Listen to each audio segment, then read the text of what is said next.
Hey everyone, welcome back to some science news. And oh my god, we have a hurling rock coming right at us. It's oddly round and it's got that Death Star looking thing, but interstellar object may be headed our way. Oumuamua, I guess. Oumuamua was the first object to visit from beyond the solar system. Another one may be inbound, but this time it's been spotted ahead of time. That was the Oumuamua. Is that the one that people were saying was actually sped up when it went out or something? It did something that wasn't expected, and so a lot of people were like, oh my gosh, it's actually a spaceship. My whole point, it's not a spaceship, but I think these objects act where we don't expect because our models are all wrong. And that ought to be part of it. So this is obviously an artist's conception of an object with a bunch of debris floating after it, I guess. I still like the electric universe theory on some of this stuff, that comets and asteroids are just all rocks, and just some just are at the right frequency, and that's why they spew stuff, a wrong frequency.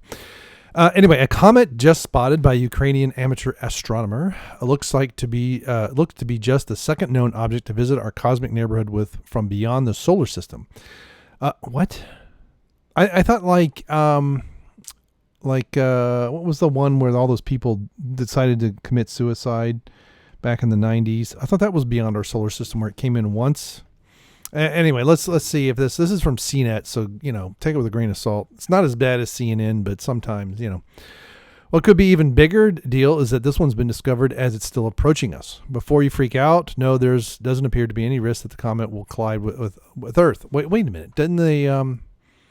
Maybe headed our way. Okay, but that implies it's headed to the Earth, not headed into our solar system. Okay, the comet was found by, I'm not going to try it, Gennady Borisov of the Crimean Astrophysical Observatory on August 3rd, and went by the temporary name, until Wednesday, after being watched by several other observatories over the past few weeks. It was given the official name C2019 Q4 Borisov by the Minor Planet Center. Okay.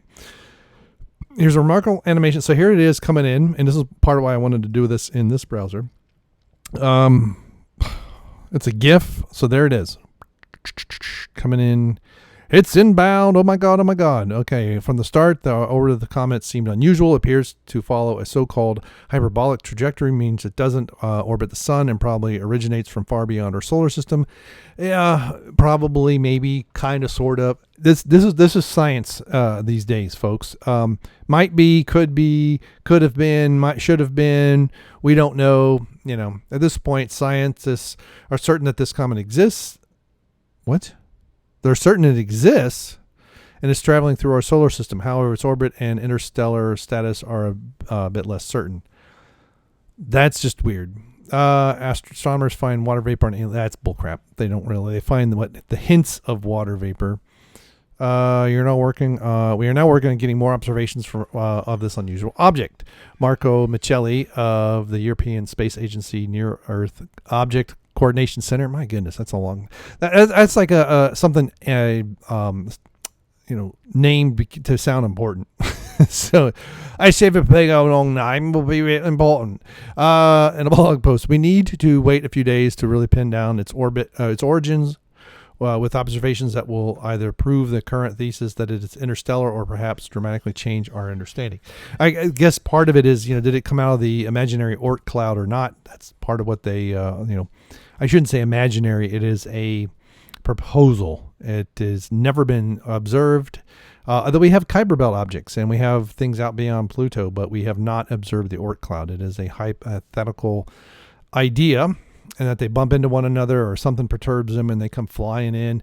It's a long, convoluted explanation of why we still have comets if everything's billions of years old. There could be a little bit of wait to get new high quality observations, of C 2019 Q4, and it's going to be blocked by the sun for the next few weeks. October could turn out to be a month where we start to learn more about this comet and where it has been. Now, blocked by the sun because of the Earth, it would be nice to know if it's going to be blocked by the sun because of where the Earth is located, or if it's going around and in behind it or something. It's very reminiscent of Oumuamua, I think, which appeared to drop in through the roof of our solar system, make a quick pass by the sun and then head back out to who knows where. Unfortunately, Ua was discovered. It was discovered after it already whipped around the sun and was whizzing away from us. Yeah, it's amazing how often we find even near Earth passing objects, asteroids, and other things that we don't even see until it's headed out. For various reasons. Sometimes it's the angle that it comes in. Sometimes it's we're not looking at that part of the sky, and it comes whizzing through, and the part of the sky where it then appears in the part of the sky where we are looking. The universe is vast, and just think of all of the different angles and where there's parts of the sky that probably no one has really seen, because in order to observe it properly, you got to be like in the middle of the South Pacific Ocean or something, or somewhere off the coast of Africa or something, somewhere, remote, say, between South America, Africa, and Antarctica, where there aren't any islands and things like that.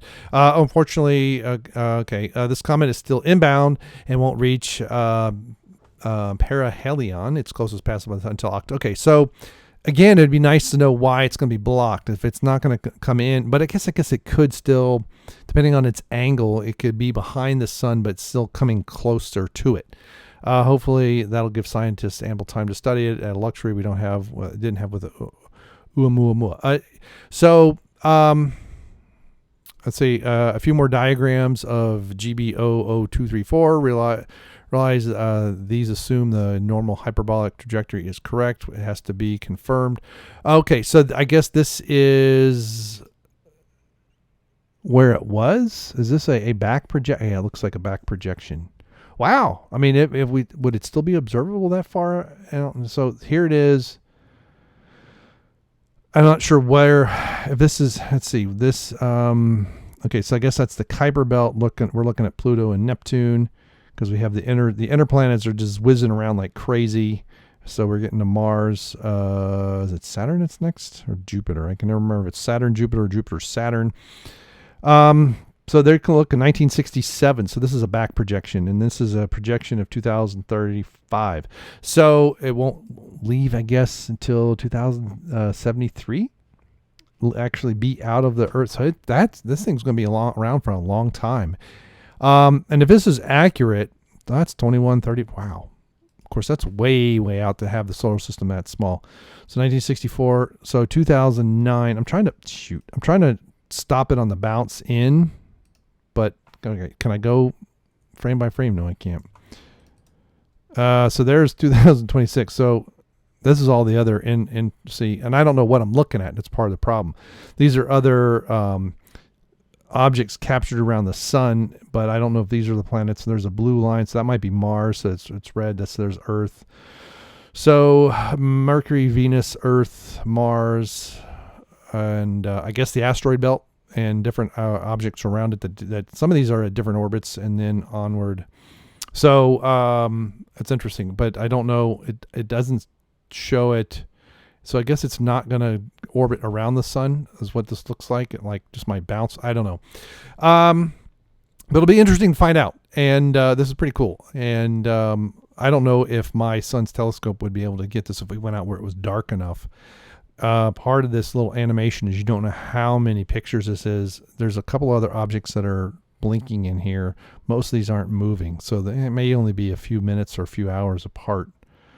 Because some of these things will move because of the Earth's orbit. They will move, but it's easy to have a good telescope track that movement and be in the exact same part of the sky. And if you were to take a picture, say every few minutes, nothing really looks like it's moving relative to these, but something whizzing through here might. So that'd be cool. All right, so what do you think? Are you ready to have? I mean, I wish this is what it looked like. I wish we had pictures like this, but we don't ever get pictures that great. And I don't know what this. We have this blue star here, and what this is an odd. What's illuminating this cloud? Because see, it's a blue star, yet it's orange, like it's hitting the sun or something. Anyway, what do you think? Can you not wait? It's going to be interesting to see what happens in GB00234, and let's see if it's going to go around the sun. It'd be interesting to see if it's going to be, especially if it's still approaching, and it'll be more observable. Not Shoemaker Leaving Nine. It was the other one. It's going to come to me. It's not Clower and Pivot, you moron. It's going to come to me after I'm done. But that was pretty cool because you could see that one up in the night sky for quite a while. With the bear, you didn't even need binoculars or anything. It looked like this smear. It was pretty interesting. All right, thank you very much. We'll see you later, and goodbye. I know every single website, every page of, well, I shouldn't say, so many websites, every page wants to use all of your bandwidth and just kill your computer. It's ridiculous. Is that going to keep? Yeah, I'm getting ads from somewhere in my ear, but I don't see anything moving or playing. 3, 2, 1.